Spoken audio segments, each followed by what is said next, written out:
देवियों सज्जनों नमस्कार एंड जय हिंद। जय हिंद भारतीय सेना, एयरफोर्स, नेवी और आर्मी के ऑल रैंक्स को मैं शुभकामनाएं देता हूं।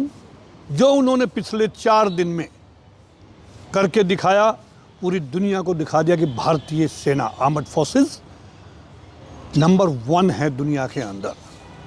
हमने पहले भी प्रेडिक्ट किया था कि 5 दिन से ज़्यादा पाकिस्तान नहीं सहन कर पाएगा। आज 4th डे था।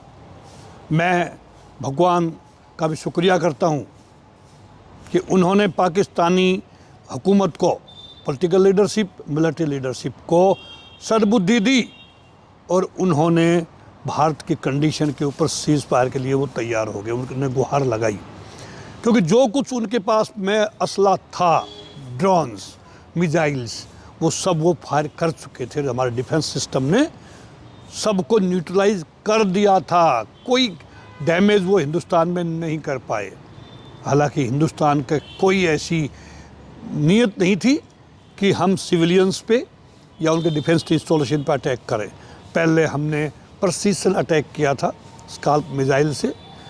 कोलेटरल डैमेज को नहीं हमने होने दिया था। कोई भी अगल बगल में किसी मकान को नुकसान नहीं हुआ, जिसमें केवल हमने आतंक के ठिकानों को डिस्ट्रॉय किया था। हमारा मिशन वहीं तक था। अगर पाकिस्तान उसको रिटेलिएट नहीं करता तो हिंदुस्तान आगे नहीं बढ़ता। पाकिस्तान ने प्रोवोक किया और उन्होंने हमारे आर्मड फोर्सेस को ललकारा। एज ए रिजल्ट 4 दिन में घुटनों पे आ गए।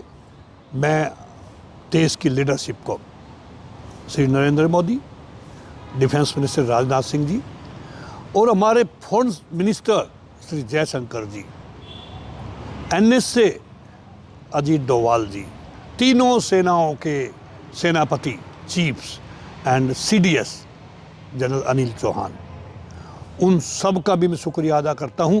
बिकॉज युद्ध कोई विकल्प नहीं है। हम 5 ट्रिलियन इकोनॉमी तरफ बढ़ रहे थे, विकसित भारत बनने के लिए जा रहे थे। हम खून खराबे से विकसित भारत नहीं बन सकता था। मैं बार बार जो वीडियोस बनाए पिछले मैंने 4 दिनों में, उनमें मैंने सब में यही कहा कि पाकिस्तान के पास में 5 दिन से ज़्यादा असला नहीं है, अम्यूनिशन नहीं है, कैपेबिलिटी नहीं है, वार हेड्स नहीं है उनके पास में, जेट नहीं है उनके पास में, और वही हुआ। मैं धन्यवाद करता हूँ फिर एक बार देशवासियों का, जिन्होंने आदेशों के अनुसार पूरे देश में ब्लैकआउट घोषित किया, ब्लैकआउट किया, मॉक ड्रिल की और वो रॉक की तरह हमारी सेनाओं के पीछे खड़े रहे, सेनाओं का मान सम्मान किया। मैं फिर निवेदन करता हूँ, जो मान सम्मान हमने पिछले 4 दिन में दिया है सेनाओं को, प्रार्थनाएं किए, वैसे ही मान सम्मान हम भारतीय सेनाओं का करते रहें, शहीदों के परिवारों का करते रहें, पुरुष सैनिकों का सम्मान भी करते रहे। बिकॉज देश कभी कभी भूल जाता है, युद्ध के समय केवल वो याद आते हैं। मैं एक पुरुष सैनिक होने के नाते, 5th जनरेशन होने के नाते आर्मी से मैं निवेदन करता हूँ भारतवासियों से कि अगर हमारे बॉर्डर सुरक्षित हैं तो दोस्तों हम चैन की नींद सो सकते हैं। अगर बॉर्डर सुरक्षित नहीं है तो हम चैन की नींद नहीं सह पाएंगे।